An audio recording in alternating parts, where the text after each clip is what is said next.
သူကလေးရဲ့ဒီဆောင်ကုန်လို့နေဦးရောက်ခဲ့ရဲ့ပြန်စုံမဲ့နော်မဲအမငယ်နဲ့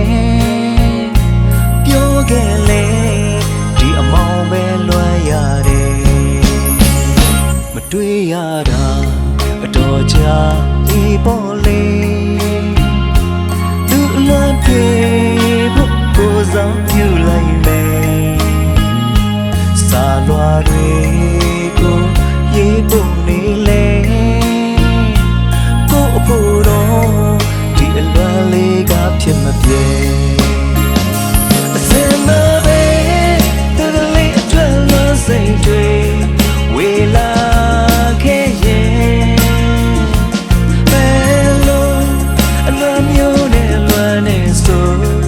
ကိုယ်တိုင်လည်းမပြောတတ်အောင်အဖြေရှာရပါချင်းသူလေးခေါ်ပြောခွင့်ရလောက်အောင်မဆိုင်သူတယောက်သာခင်မင်းသူချစ်လို့ပြောပြရင်ကိုယ်တိုင်လည်းမတွေ့တတ်အောင်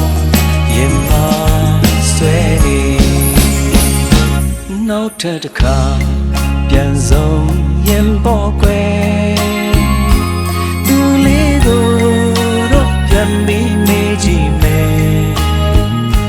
ရင်ခုန်လာပြီးကို့ဖြစ်လို့ပဲမင်းလေးတရားခံစားမိရဲ့လားကွယ်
ထပ်တစ်ခါ